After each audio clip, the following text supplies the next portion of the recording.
আসসালামু আলাইকুম সম্মানিত ভিউয়ার্স, সবাই কেমন আছেন? আশা করি ভালো আছেন। বরাবরের মতো আমি আরও নতুন একটি ভিডিও নিয়ে আপনাদের সামনে হাজির হলাম।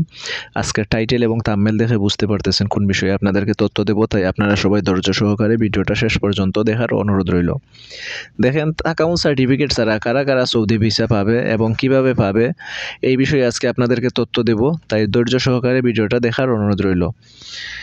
তাকামুল সার্টিফিকেট আমাদের জন্য এমন একটি গলার কাটা হয়ে দাঁড়িয়েছে, যার কারণে আমরা অনেক ভোগান্তির শিকার হইতেছি নতুন সৌদিগামী যাত্রী এবং ভাই বোনেরা। তো আপনাদের যে গলার কাটা, সেই ব্যাপারে আপনাদেরকে তথ্য দেব এবং ধারণা দেব। আশা করি আপনারা অনেকগুলো প্রশ্নের উত্তর পেয়ে যাবেন। সর্বপ্রথমে আমরা আসি, তাকামুল সার্টিফিকেট ছাড়া কাদের ভিসা হইতেছে। দেখেন, এই মাসের 13 তারিখের আগে যাদের মুফা হয়েছে, অর্থাৎ সৌদি এম্বাসিতে পাসপোর্ট জমা হওয়ার পরে মুফা হয়েছে, তাদের তাকামুল সার্টিফিকেট লাগতেছে না, হোক সেটা লোড আনলোড অথবা ক্লিনার ভিসা। অর্থাৎ 13 তারিখের আগে যাদের মুফা হয়েছে তাদের তাকামুল সার্টিফিকেট লাগতেছে না, তাকামুল সার্টিফিকেট লাগবে না। তাকামুল সার্টিফিকেট ছাড়াই অনেকে ভিসা পাইতেছেন। 2 নম্বর বিষয় হলো লোড আনলোড এবং ক্লিনার ভিসার ক্ষেত্রে আপনারা যারা 13 তারিখের পরে পাসপোর্ট জমা হয়েছে, আপনাদের বাধ্যতামূলক তাকামুল সার্টিফিকেট লাগবে। তাকামুল সার্টিফিকেট ছাড়া আপনারা কোনোভাবেই ভিসা পাবেন না।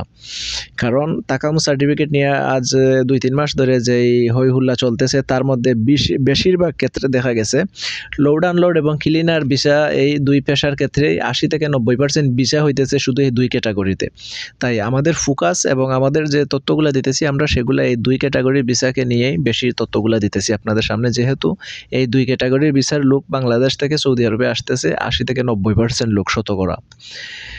3 নম্বর যে বিষয়টা হলো, দেখেন তাকামুল সার্টিফিকেট কাদের লাগতেছে না, আমি যে কথাটা আপনাদেরকে বলেছিলাম, তাকামুল সার্টিফিকেট ছাড়া কারা ভিসা পাবে।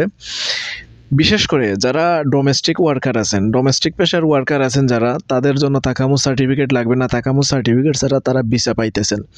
এখন ডোমেস্টিক ওয়ার্কার কারা? বিশেষ করে যারা সৌদির হাউস ক্যাটাগরির ভিসাতে আসতেছেন, অর্থাৎ হইতে পারে হাউস ড্রাইভার, হাউস ক্লিনার অথবা খাদ্দামা অথবা তাব্বাক মঞ্জিল, অর্থাৎ মঞ্জিল ক্যাটাগরিতে। মঞ্জিল বলতে আমরা বুঝি হাউস, ইংলিশে আমরা হাউস বলি, আরবিতে মঞ্জিল।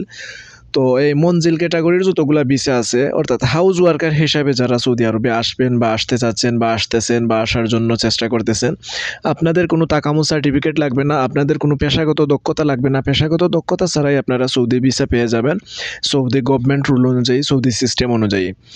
কিন্তু এখানে শর্ত এবং কথা হলো, যারা হাউস ক্যাটাগরিতে আসবেন তারা কিন্তু আবার বাহিরে গিয়ে উন্মুক্তভাবে কফিলের সাথে যদি আপনার কন্ট্রাক্ট হয় সেটা ভিন্ন, কিন্তু আপনারা বাহিরে গিয়ে কাজ করতে পারবেন না। আপনারা সৌদির যে আইনি যে জটিলতা আছে, সেই আইনি জটিলতায় পড়বেন এবং নানান ধরনের হয়রানির শিকার হবেন।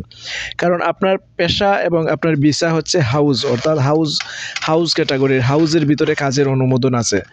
তাই হাউসের ভিসা নিয়ে আপনারা বাইরে কেউ কাজ করার চেষ্টা করবেন না, অন্যথায় আইনি জটিলতায় পড়তে পারেন। তাই সবাইকে অনুরোধ করব, আপনারা সবাই সৌদি আরবের যথাযথ রুলস এবং আইন মেনে কাজ করার এবং সৌদি আরবে আসার জন্য চেষ্টা করবেন, অন্যথায় বিভিন্ন ধরনের সমস্যায় পড়তে পারেন। তাই আজকের ভিডিওর আপডেটটুকু এই পর্যন্ত ছিল। যারা ডোমেস্টিক ওয়ার্কার তাদের তাকামুল সার্টিফিকেট লাগবে না, এবং যারা 13 তারিখের পরে মুফা হয়েছে তাদের লোড আনলোড হোক ক্লিনার হোক, সবার জন্য তাকামুল সার্টিফিকেট লাগবে। এত সময় পর্যন্ত আমাদের পাশে থাকার জন্য সবাইকে অসংখ্য ধন্যবাদ। পরবর্তীতে দেখা হবে নতুন কোনো ভিডিওতে নতুন কোনো আপডেট নিয়ে। ততক্ষণ পর্যন্ত আপনারা ভালো থাকবেন, সুস্থ থাকবেন, সুন্দর থাকবেন। আল্লাহ হাফেজ, আসসালামু আলাইকুম।